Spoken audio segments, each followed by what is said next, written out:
coming up short, fucking with Too Short. Too short, bitch. Coming up short. Too short, too short. Bitches keep coming up short. Well, hello everyone. I am here with my little lapdog who happens to be 80 pounds, named Hades. You've probably seen him in and around some of my videos. I'm not sure how long he's going to want to stay here. Being 80 pounds doesn't exactly allow you to be a lapdog for very long. So today I wanted to go over steps to transfer from conventional deadlifting to sumo deadlifting. I had a really good conversation today with a lot of my online clients. A lot of them were wondering why I program sumo deadlifts or why I program conventional deadlifts for them. And I program conventional or sumo based on what the client's already doing. But it got me to thinking, what are the steps that I take for people who have conventionally deadlifted in the past who want to transfer to sumo. So why don't we go over first reasons that people would want to change from conventional deadlifting to sumo deadlifting. So there's a couple main reasons that I went over.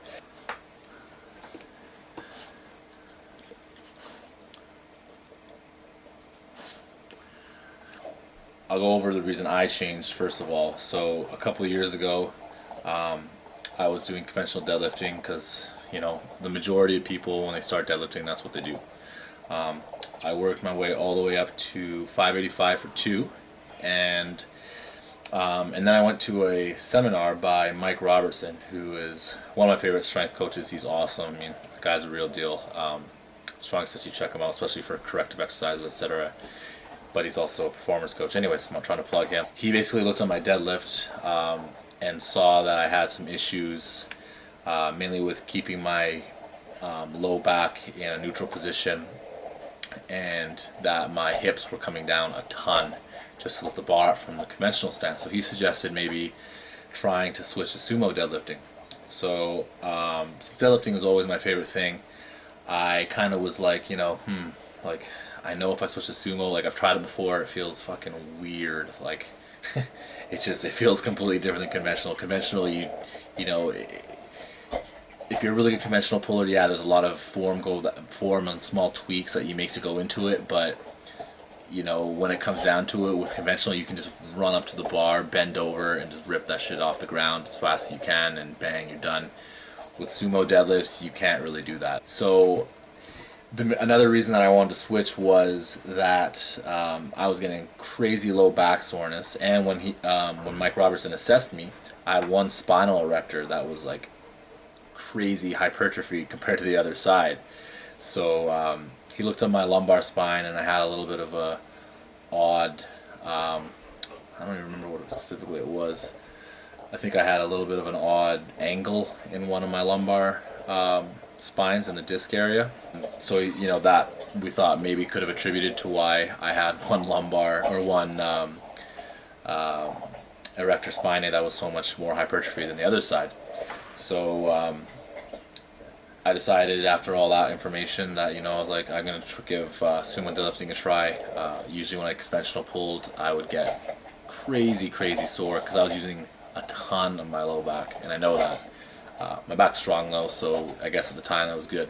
So to switch back into sumo deadlifts and make sure that my strength didn't just turn to complete crap, I kind of came up with this idea to basically do rack pulls. So most of you probably know what rack pulls are. Rack pulls are when you set the bar up on a power rack or a half rack and do kind of partial range of motion deadlift from the top position. Well, obviously it's a partial range of motion because the bar is higher up than it would be in a normal position. So what I did was I got into a sumo stance. I didn't start super high. I mean, you see some people doing rack pulls and it's like they're moving an inch. It's like la-di-da. That's just an ego stroke. You're just trying to make yourself feel stronger than you actually are.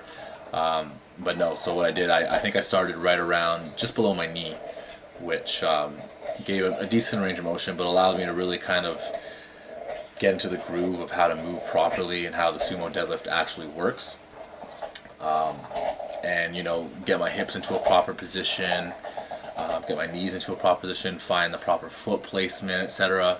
And then so basically over a couple months, I would use a pretty heavy weight. You know, I think I was using somewhere in the 500s. I don't remember specifically where. I'd work up to like a heavy set and then just do a couple back off sets and really just kind of get in a lot of practice basically with sumo. So what I would do to progress is I would bring the safety pins down further and further. And at the gym I was at, we had this hammer strength rack, and the safety pins only came down like to maybe 18 inches, I want to say, a foot and a half or so.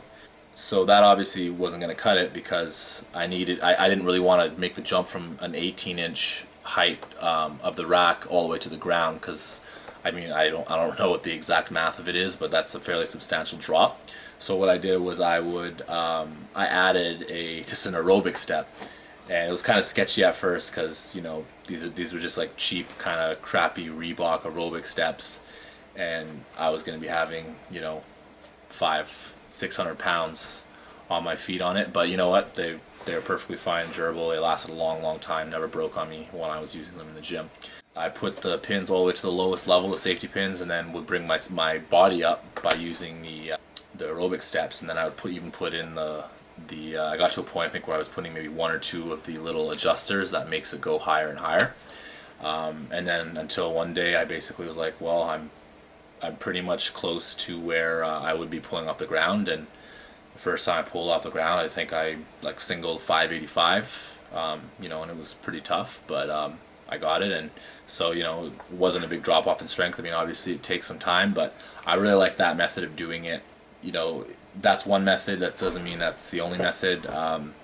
You know, if you really wanted to, you could just jump right into it.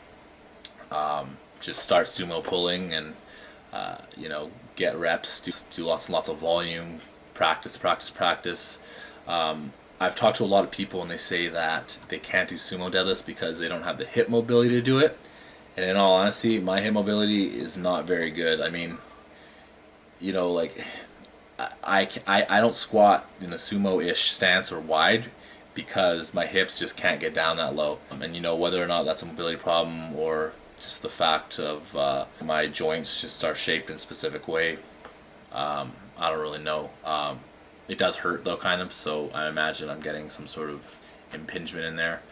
But anyways, you don't necessarily need a crap load of mobility to do the sumo deadlift. I will say it does help. If you look at a guy like Dan Green or who am I thinking?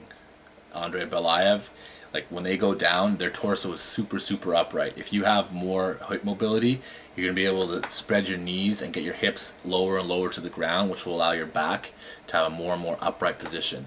If you don't have the hip mobility, you know, your torso, it's still going to be way more upright than it would if it was in conventional deadlift, but it's not going to be as upright as an optimal position, I guess I should say.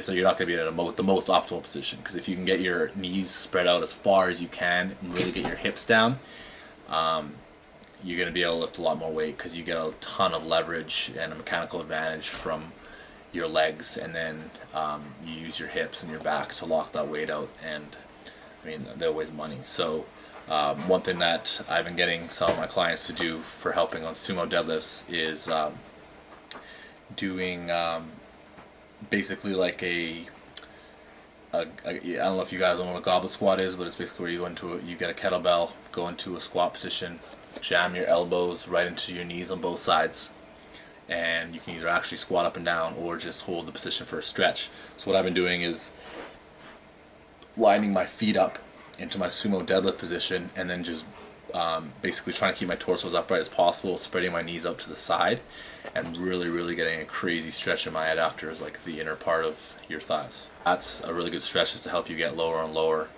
But you know, I still, you know, like a guy like Dan Green, he can get his hips way lower than I can, and I mean, obviously he's pulling a lot more than I can too. But you know, don't just, if you have problems with conventional deadlifting or are tired of the DOMs, or whatever, and you do want to try sumos, don't just try it once and be like, oh, that's stupid because I couldn't do it because my hips felt like crap, blah blah blah. Like, actually give it some time and practice.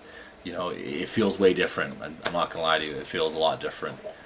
It's like for me going from sumo to conventional. I mean, I do have conventional in my programming at times, so it's not like it feels totally different to me, but it does feel different. It feels way different. My back feels different doing conventional versus sumo. So yeah, make sure you give it a shot.